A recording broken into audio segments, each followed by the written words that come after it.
혹시 요즘 밤에 한 번도 아니고 두 번, 세 번, 네 번까지 깨는 날이 많아지셨나요? 처음엔 화장실이 가고 싶어서 또는 잠이 살짝 깼다가 다시 들면 된다고 생각했을 겁니다. 그런데 그게 하루 이틀이 아니라 매일 밤 반복된다면 절대 그냥 넘어가면 안 됩니다. 많은 분들이 나이 들면 원래 수면이 짧아지잖아 하고 대수롭지 않게 생각합니다. 하지만 실제로는 그 밤중에 자주 깨는 행동이 심장병, 뇌질환, 치매와 같은 심각한 질병의 첫 신호일 수 있습니다.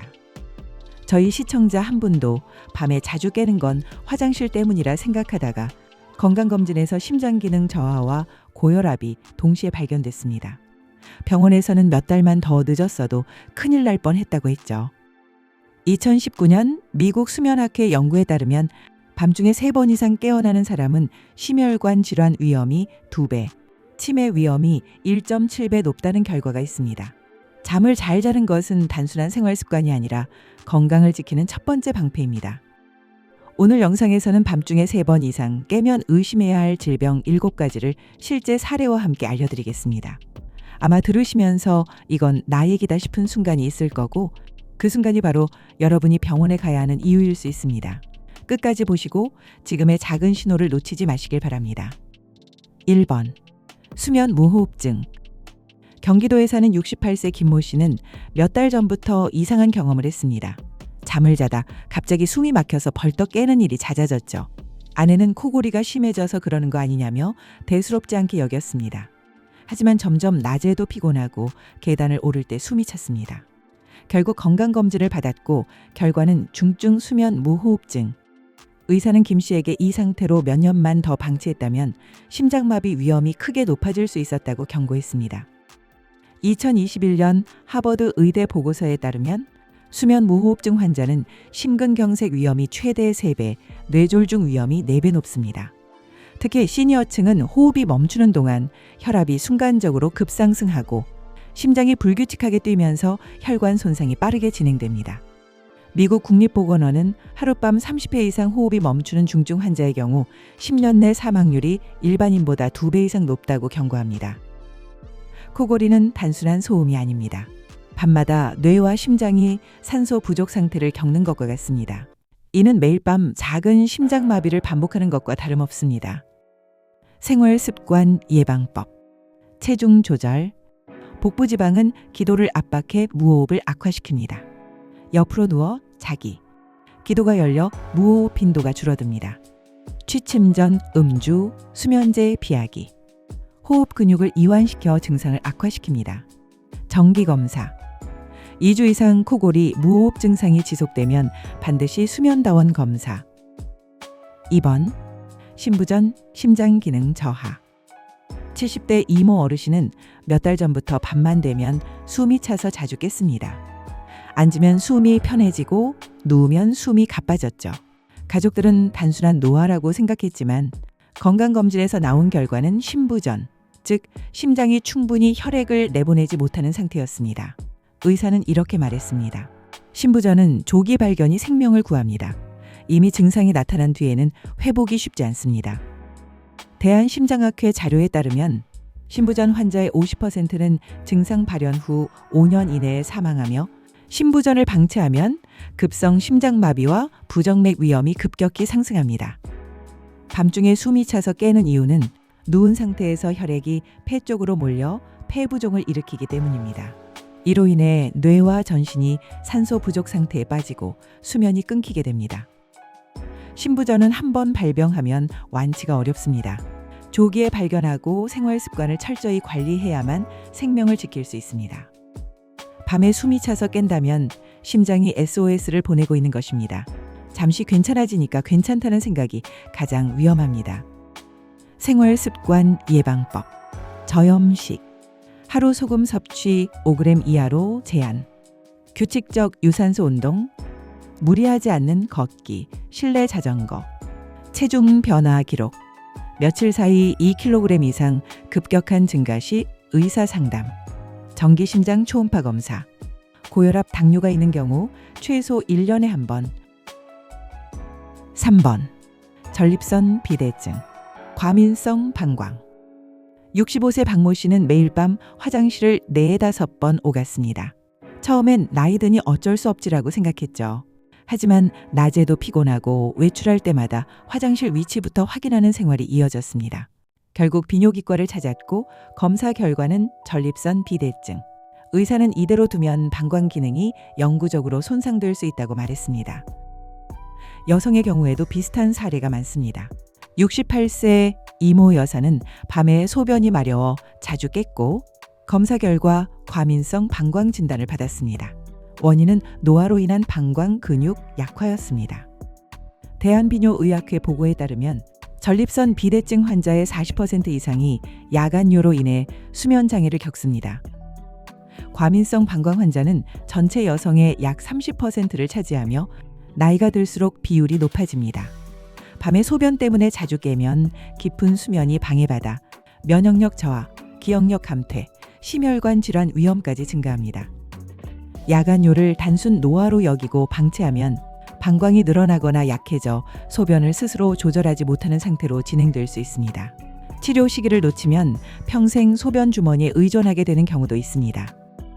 생활 습관 예방법. 자기 전 2시간 이내 수분 섭취 제한, 커피, 녹차 등 카페인 음료 피하기, 하복부 골반저 근육 강화 운동, 소변을 너무 참지 않기, 증상이 지속되면 즉시 비뇨기과 검진.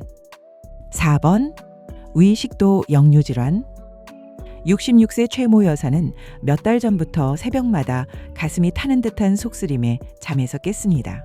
처음엔 저녁에 매운 걸 먹어서 그런가 하고 넘겼지만 증상이 점점 심해져 목에 이물감이 느껴지고 기침까지 잦아졌습니다. 위내시경 검사 결과는 역류성 식도염. 의사는 위산이 식도를 지속적으로 자극해 장기적으로는 식도암 위험까지 높아질 수 있다고 경고했습니다. 대한소화기학회 자료에 따르면 위식도 역류질환 환자의 약 40%가 밤에 증상이 악화되며 수면 중 위산 역류가 반복되면 식도 점막이 손상돼 발해식도로 진행될 수 있습니다. 발해식도는 식도암 발생 위험을 30에서 40배까지 높이는 전암 단계입니다. 특히 시니어층은 하부식도 괄약근 기능이 약해져 위산이 쉽게 역류하기 때문에 예방 관리가 필수입니다. 밤중 속쓰림과 기침이 반복된다면 단순 위장약으로 해결될 문제가 아닙니다. 장기적으로 방치하면 식도 점막이 변형돼 암으로 이어질 수 있습니다. 생활 습관 예방법. 취침 3시간 전에는 식사 마무리. 자기 전 기름지고 자극적인 음식 피하기. 머리 쪽을 약간 높여 자기. 체중 감량. 복부 압력을 줄여 역류 방지. 증상이 2주 이상 지속되면 반드시 내시경 검사. 5번 당뇨병. 69세 장모 어르신은 몇 달 전부터 새벽마다 갈증이 심해 물을 마시러 일어나곤 했습니다. 그러다 보니 밤에 3에서 4번씩 깨는 날이 잦아졌죠. 피로가 쌓이고 다리가 무겁고 시야까지 흐려지기 시작했습니다. 건강검진 결과는 공복혈당 180mg DL, 당뇨병. 의사는 혈당이 높으면 몸이 소변을 통해 과잉 포도당을 배출하려 하기 때문에 밤에 화장실을 자주 가게 된다고 설명했습니다. 대한당뇨병학회에 따르면 당뇨 환자의 약 40%가 야간 단뇨 증상을 보이며 혈당이 조절되지 않으면 신장에 부담이 가서 당뇨병성 신증으로 이어집니다. 미국 CDC는 당뇨병 환자가 혈당을 장기간 방치할 경우 신부전 시력 상실, 말초신경 손상 위험이 급격히 증가한다고 경고합니다. 밤중 갈증과 잦은 소변은 단순한 수분 문제로 오해하기 쉽습니다. 하지만 이는 몸이 혈당을 낮추기 위해 SOS를 보내는 신호일 수 있습니다. 당뇨는 증상이 뚜렷하지 않아 조기 발견이 어렵지만 한번 합병증이 생기면 되돌릴 수 없습니다. 생활 습관 예방법. 저당식, 가공식품, 단 음료 줄이기. 규칙적인 식사와 혈당 기록. 주 3에서 5회 30분 이상 유산소 운동. 정기 혈당 검사, 공복 혈당, 당화혈색소. 발시력 신장 상태 정기 점검.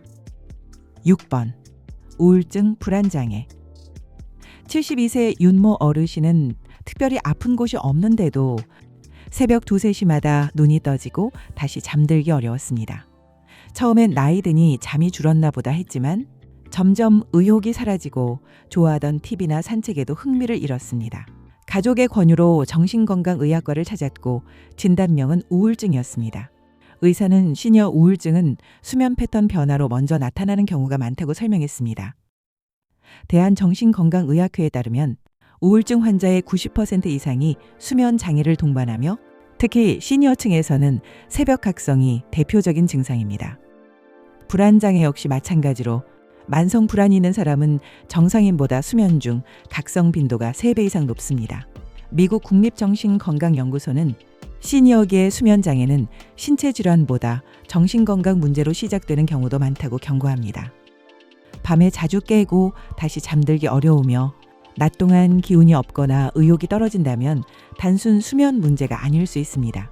정신건강 문제는 방치할수록 회복이 어려워지고 치매 위험까지 높아집니다. 생활습관 예방법, 규칙적인 기상, 취침 시간 유지, 잠들기 전 스마트폰 TV 시청 줄이기, 햇볕을 매일 20에서 30분 쬐어 세로토닌 분비 촉진, 증상이 2주 이상 지속되면 정신건강의학과 상담, 가까운 지인, 가족과 정기적으로 대화 나누기. 7번. 수면 환경 문제, 수면 위생 불량. 67세 김모 어르신은 특별한 지병이 없었지만 밤마다 자주 깼습니다. 처음에는 나이 탓이라고 생각했지만 딸이 집에 놀러와서 방이 너무 밝고 TV를 켜놓고 자니까 그렇다고 지적했습니다. 이후 침실 조명을 줄이고 TV를 끄고 잔 뒤로는 새벽에 깨는 횟수가 눈에 띄게 줄었습니다. 미국 수면재단 NSF에 따르면 수면 환경이 불량하면 깊은 수면 비율이 20에서 30% 감소합니다. 특히 빛과 소음은 멜라토닌 분비를 억제해 수면의 질을 떨어뜨리고 장기적으로는 면역력 저하와 기억력 감퇴를 유발합니다. 대한수면학회는 50대 이후 수면은 회복력이 떨어지기 때문에 환경적 방해 요소를 줄이는 것이 젊을 때보다 훨씬 더 중요하다고 강조합니다. 시니어 시기의 수면 환경을 무시하면 단순한 숙면 부족이 아니라 심혈관 질환, 치매 위험까지 높일 수 있습니다. 깊은 잠은 하루 동안 손상된 뇌세포를 회복시키는 뇌 청소 시간이기 때문입니다. 생활 습관 예방법. 침실 온도 18에서 20씨, 습도 40에서 60% 유지. 어두운 조명 또는 수면 안대 사용. TV, 스마트폰 등 전자기기 취침 1시간 전 종료. 규칙적인 수면 기상 시간 유지. 소음이 심하면 귀마개 사용 또는 백색 소음 활용. 오늘 말씀드린 7가지 신호 혹시 한 가지라도 해당되셨나요? 많은 분들이 나이 들면 다 그렇지라고 말합니다. 하지만 의학은 이렇게 말합니다. 나이가 원인이 아니라 치료받지 않은 질병이 원인이다. 병은 조용히 그러나 빠르게 진행됩니다. 오늘은 그저 밤에 몇 번 깼을 뿐이지만 몇 달 후엔 계단 한 층도 오르기 힘들고 몇 년 후엔 혼자 생활하기 어려운 몸이 될 수 있습니다. 수면 중 깨임이 반복되면 뇌와 심장은 매일 작은 손상을 받습니다. 그 손상이 쌓이면 심장마비, 뇌졸중, 치매로 이어질 위험이 눈에 띄게 높아집니다. 특히 시니어 시기에 나타나는 변화는 젊었을 때보다 회복이 훨씬 느립니다. 그래서 나중에 병원 가야지라는 생각이 건강을 지키는 가장 큰 적입니다. 오늘이 바로 당신이 움직일 수 있는 가장 좋은 날입니다. 의심되는 증상이 있다면 가까운 병원에서 검진을 받고 필요한 치료와 관리 방법을 꼭 시작하세요. 그리고 잊지 마세요. 건강은 단순히 오래 사는 것이 아니라 스스로 걷고 웃고 사랑하는 사람과 함께할 수 있는 시간을 지키는 것입니다. 당신의 내일이 오늘보다 더 길고 더 건강하길 바랍니다. 우리는 그 길을 함께 걸어가겠습니다.